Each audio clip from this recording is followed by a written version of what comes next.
Dependência.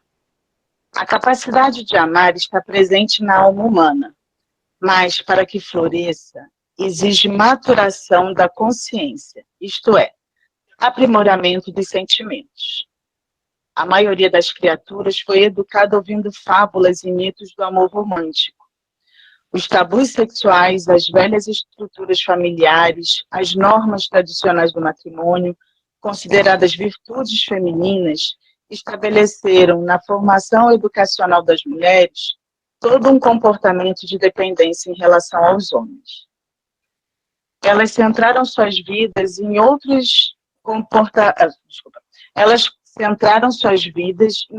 indivíduos, preocupadas em receber proteção e cuidados, e destruíram com o tempo suas vocações e aptidões mais íntimas. São iguais perante Deus o homem e a mulher. Outorgou Deus a ambos a inteligência do bem e do mal e a faculdade de progredir.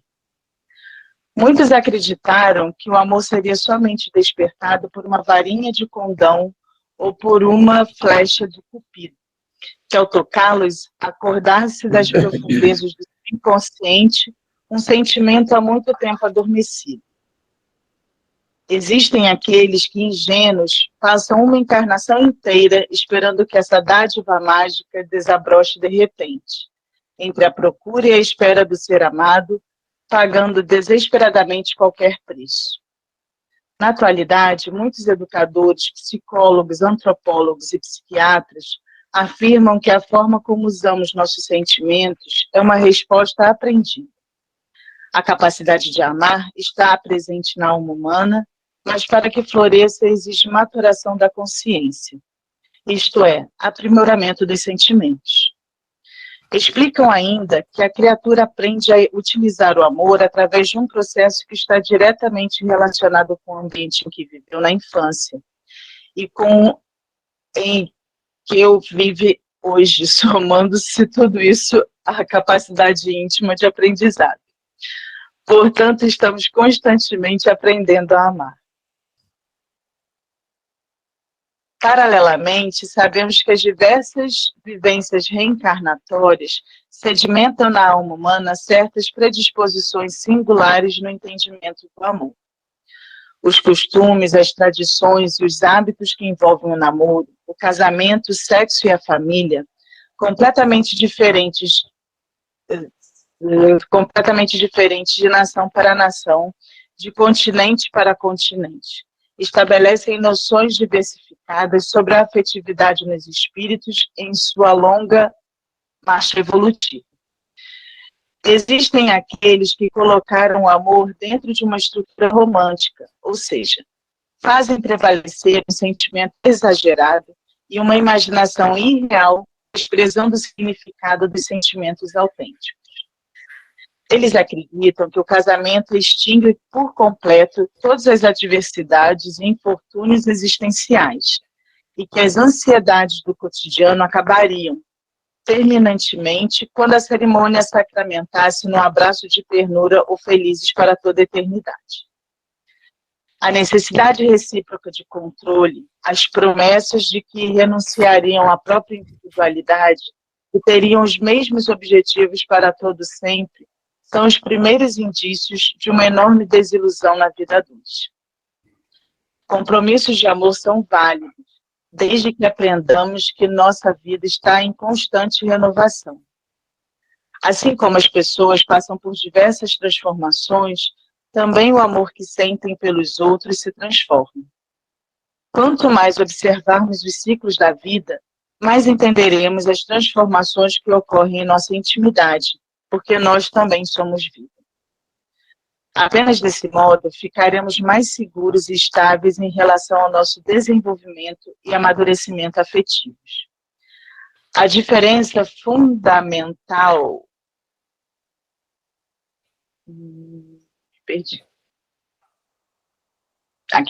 A diferença fundamental entre amor e dependência é observada com clareza nas ações e comportamento das criaturas. A dependência prende possessivamente uma pessoa a outra, enquanto o amor de fato incentiva a liberdade, a sinceridade e a naturalidade. O dependente é caracterizado por demonstrar necessidade constante e por reclamar sistematicamente a atenção do outro. Questão 817. São iguais perante Deus o homem e a mulher e têm os mesmos direitos? Não otorgou Deus a ambos a inteligência do bem e do mal e a faculdade de progredir? Continuando. O indivíduo dependente padece dos recursos psíquicos de alguém para viver. Ele dirá, eu o amo, mas em realidade quer dizer, eu preciso de você, ou mesmo, eu não vivo sem você.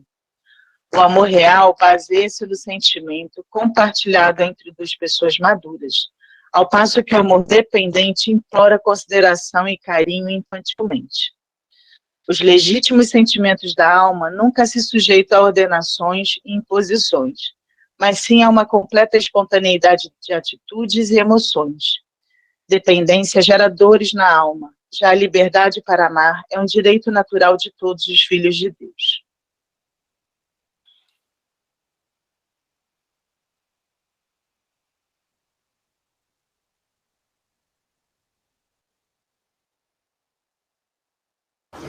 Bom, antes de passar para outro tema tão coisa, acho tão bacana esse negócio de amor, de entrega, de relação, e o respeito às individualidades, né? Mas eu já falei, ele demora muito tempo para aprender, inclusive a amar.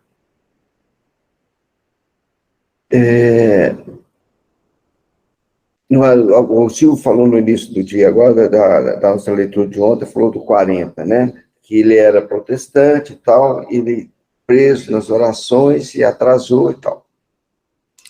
E ele falou que estava com medo, né? E ele falou assim, é natural, porque dentro do que você aprendeu, que não existe espírito, que você morre e vai para outro espaço, né? E você, de repente, está com espíritos, é complicado. Porque o tempo todo você foi doutrinada. Então, a gente é doutrinado sobre o amor também. E sobre as relações, né? Do certo e do errado.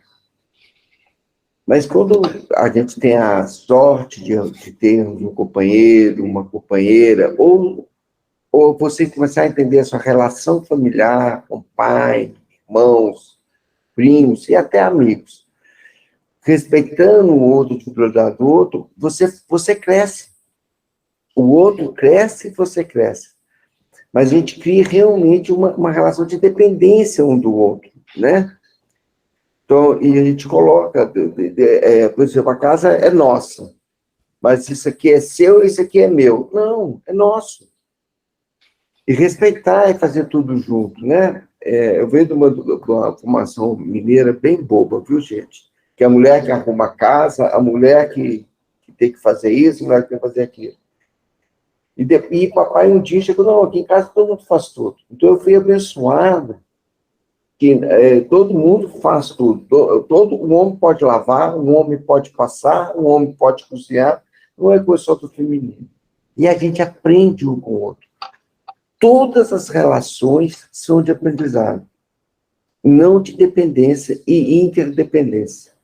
Né? Essa é a minha visão e o que ele colocou aqui, só complementando o meu pensamento. Eu também, à medida que fui lendo... Oh, desculpa, prossiga, Nilza. Não, eu também, pode falar. É que à medida, até em algum momento eu me perdi, porque eu estava pensando, né? Esse processo do amor e dos relacionamentos tem essa... Para mim, ele resumiu bem, amor para mim é liberdade. E sempre vai nessa direção. E vai também... Você consegue promover essa liberdade a partir do momento que você se conhece. Então, tudo aquilo que a gente fala da reforma íntima, né, do autoconhecimento, também passa por aí, porque a partir do momento que você também se ama de uma forma mais livre, né, e você se permite ser quem você é, você se conhece, você estabelece relações melhores com as outras pessoas. Então, assim, esse texto, para mim, foi fantástico. E É bem isso que eu acredito mesmo. Não acredito na dependência, não acredito. Já fui assim, mas não acredito nisso. Levei muito tempo para entender. Concordo com o Rômulo. Acho que homens e mulheres, eu não acredito que cada um tem uma função específica. Eu acho que dentro de uma casa funciona, é um espaço comunitário, né? Todos que participam dessa estrutura devem colaborar à sua maneira, dentro daquilo que pode fazer. E meu marido me falava muito isso, né? A gente cresce ouvindo para encontrar a outra metade da laranja, e ele sempre falou para mim, não, o ideal é que sejam duas laranjas para fazer um suco, mas para compartilhar, mas não buscar a metade da laranja. É bom quando as pessoas estão por inteiro e são inteiras para poder compartilhar uma jornada. Eu concordo. Gostei disso, hein? Seu marido é... Gostei. Eu também sou mineira, gente. Briguei muito com esse negócio, mas hoje eu entendo que tem coisas que eu faço muito melhor, que eu já estou tranquila em fazer determinadas coisas e não me sentir mais, estou sendo explorada e tal, né? Mas o que eu queria falar não era isso, não. Eu queria falar da dependência bonita que eu vi esse fim de semana, né? Sábado, meu marido viajou com meu sogro vai fazer 90 anos, minha sogra tem 82. E voltou ontem, foi sábado, voltou domingo. E ela falou, minha filha, já falei com ele e ele já falou que não vai mais viajar sem mim. Parece uma semana, a gente está sentindo muita falta um do outro. E ontem ele chegou e falou, e fez tanta elogio, abraçou, eles vão fazer 60 anos de casado. Tão bonito isso, quando se tem esse amor, né? E às vezes não é nem aquele amor, mas é essa convivência, esse respeito, cria ali uma amizade, uma coisa tão bonita, né? Eu achei tão bonita, aí falando da dependência, eu lembrei dos dois, tão fofos ontem, eu vendo o reencontro. Neuza, você falando isso, eu achei bonito uma parte aí que fala de respeitar os ciclos da vida, e que o amor tem isso dos ciclos da vida, né? Eu tenho tem uma parte aí do texto que fala dos ciclos, e é isso, né? A gente tem aquele amor adolescente, o amor juvenil, o amor... Tem vários, né? E as fantasias, as coisas que são colocadas pela cultura, né? A nossa cultura. Depois a gente tem essa fase mais madura, e vai passando por tudo isso, né? Aceitar essas modificações todas, esse ciclo da vida de uma forma calma, né? De uma forma... e aí depois eu acho que chegar a esse ponto, né, de 60 anos e se tornarem mais que tudo amigos, né? Aquela coisa eu achei lindo a semana passada, Francisco e Clara, né? Que não precisa... É um amor que é acima de físico, né? Então, e que não é uma dependência, é tão diferente, né? E a gente aceitar isso tudo, não ficar dependente dessas coisas todas que são colocadas na nossa cabeça. É um amadurecimento, né? É um amadurecimento. E a Elisa falou um negócio tão bacana aí, passa pela reforma íntima, passa pela autoiluminação. A gente só quer esses paradigmas, que a gente foi doutrinado, que é assim, né? Fazendo isso o texto, e a gente só passa a ser inteiro por inteiro, ninguém sendo mureto nenhum de outro, não é meia laranja sendo laranja inteira, quando a gente passa pela essa reforma íntima, passa pela metanoia. Porque foi ensinado tanta gente isso, né? Que a gente quebrar esse paradigma é difícil. É muito difícil quebrar paradigma. Só vem através da reforma íntima. E através da reforma íntima, a gente busca a autoiluminação. E respeitando o outro, né? E as diferenças. Porque cada um vai fazer uma coisa melhor que a Neuza falou aí agora, né? Com certeza, se eu entrar numa cozinha com a Neuza, eu tenho certeza que a Neuza cozinha melhor. Eu falo, quando eu entro na cozinha com a Cláudia, né? Gente, a Cláudia cozinha maravilhosamente bem. Eu falo, eu fico assim, eu viro secretário. Eu só tenho coragem de cozinhar quando a Cláudia não está em casa. Agora, quando ela está, eu sou secretário da chefe. E assim, mas isso aí é reconhecer o talento do outro. E isso é belo e é rico. Né? E é abençoado. Tudo é abençoado. Vocês já viram o texto do Khalil Gibran sobre o casamento? Eu acho o texto dele maravilhoso sobre o casamento. E uma das coisas que sempre ficou na minha cabeça, ele falando que quando duas pessoas se juntam, né, e tal, eles vão formar um templo, que é a família. E que um templo, ele tem que ter colunas fortes, né? E colunas que não podem ficar nem muito distantes, nem muito juntas. E eu acho, assim, tão lindo esse texto. Ele vai falando outras coisas, né? Mas essa coisa da individualidade também, de dentro dessa relação, né? De não ficar tão grudado, porque o templo pende, e não ficar tão separado, porque o templo afunda, né? E então, eu acho tão lindo isso, que é conseguir, como a Neuza falou, né? Ter um equilíbrio de saber, eu faço melhor isso, o outro faz melhor aquilo, e ir construindo esse templo, né? Em cima dessas duas colunas. Eu pensei nisso também, assim, de não ter nem muita receita, né? Porque cada um vai construir o seu, que é o ideal para as pessoas, né? Para as relações entre as pessoas, né? É muito ruim mesmo, assim, aquela pessoa que fica dependendo, aquela agonia, e, você não me ligou, não sei o quê. E essas situações, assim, eu nem lido muito bem. Mas quando você... aliás, a minha família é assim, todo mundo tranquilo, se passar um mês sem ligar, você liga como se você estivesse junto ontem, tá todo mundo bem, não tem ninguém desesperado. A minha mãe é assim, meu pai era assim, então a gente foi criado assim, né? Não tem essa agonia de estar todo mundo grudado, assim. Mas eu vejo que em questão dos relacionamentos é uma construção que vai sendo feita nessa liberdade, né? De cada um ser exatamente como é, de você dar o tempo para a pessoa, ter esse respeito, né? É muito bonito isso. E cada um tem seu tempo, né? Eu vou falar que você vai amadurecendo, não voltar na leitura de ontem do 40. No início, ele fala, como ele já tinha experiência da viagem astral, ele sai como um caroço sai de uma fruta madura. No início da leitura, né? Quando ele vai fazer a saída do corpo para uma viagem astral, é como um caroço que sai da fruta madura.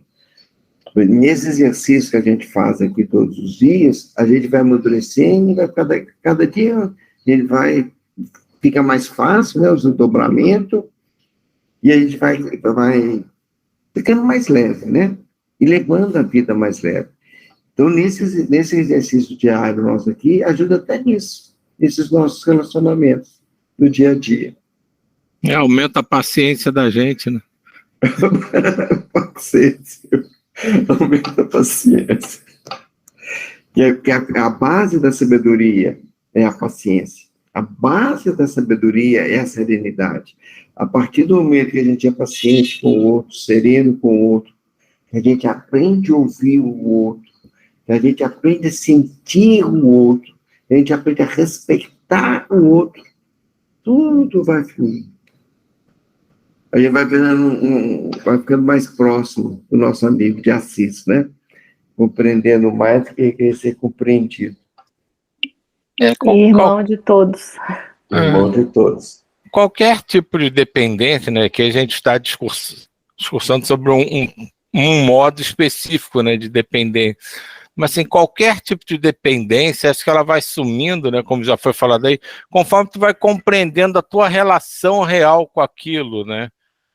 E você vai compreendendo que não tem razão, aquela obsessão, aquela gana de estar sempre com aquilo, ou com aquilo na mão. Então, acho que isso funciona em qualquer tipo de dependência. Conforme você vai entendendo a tua relação com aquilo, você vai deixando a coisa se resolver naturalmente. Sim. E aí, deixando resolver naturalmente, é o tempo, né? O tempo é o sabedor de todas as... E é o tempo de cada um, né? Isso. Não no nosso tempo. É por isso que eu falo, a gente rezar o Pai Nosso, a gente rezar o Pai Nosso, seja feita a vossa vontade. Qual o tempo de Deus? Você quer pôr Deus no seu tempo? Não, mas eu quero isso agora. A gente é igualzinho criança, né? Mas eu quero agora. Respeitar o tempo de cada um.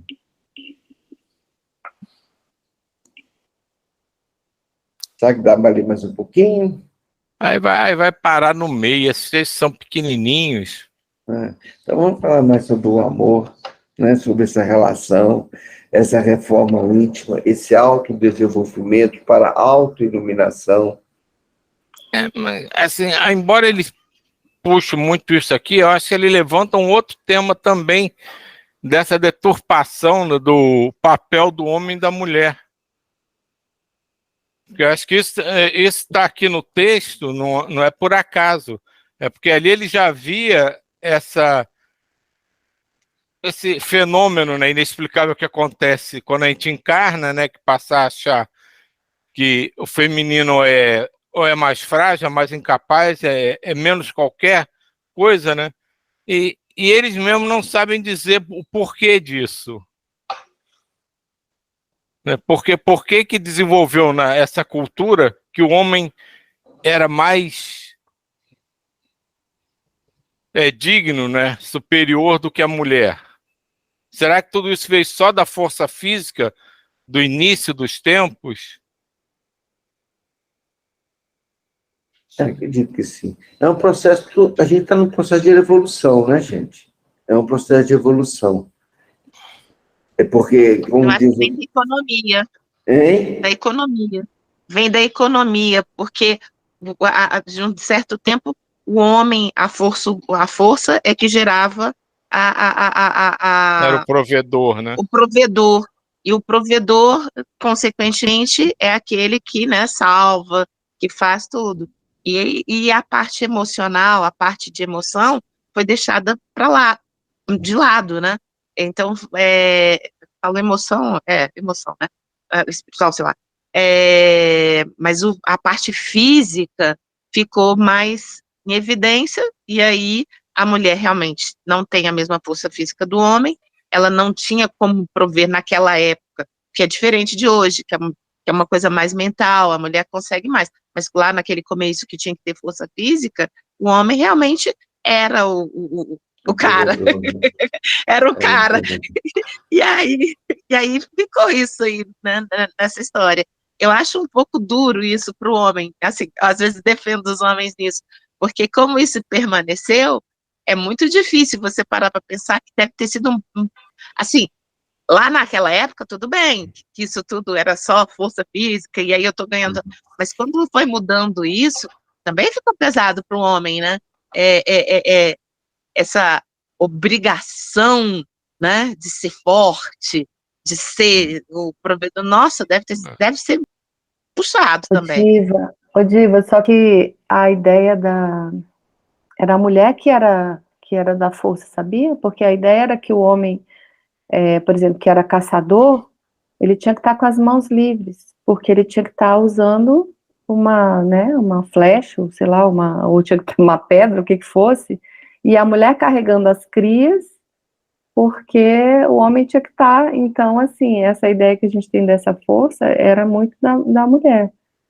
E a mulher olhando, né, em volta, tanto que eu falo assim, a mulher tem uma questão de senso de localização um pouco, né, pior do que né, e via de regra, assim, né, levando em conta essa questão da história, porque o homem ia e voltava pelo caminho, e a mulher tinha que estar cuidando ali dessas crias, né, então é toda se a gente olha, a gente reproduz muito até hoje esses modelos, claro que não é Não é uma coisa assim, né? Mas a gente às vezes olha para a mulher sendo mais fraca nesse sentido, mas não. Foi uma coisa que foi colocada agora, ela sempre foi a que carregou tudo, e continua, e não pode reclamar disso. Nessas reclamações muito, né, de feminismo e tudo, não é isso. A mulher é isso mesmo, ela dá conta do recado. Mas que essa relação ainda vai sofrer assim modificações ainda fora da nossa capacidade de compreender. Vai ser muito mais do que uma igualdade em si, mas você continuar separando. O homem é igual à mulher, como se fossem duas coisas distintas. Acho que a evolução para isso vai ser cada vez mais de uma coisa coesa, que seja realmente a mesma coisa. Com respeito Quanto tempo vai pelas levar? diferenças, né?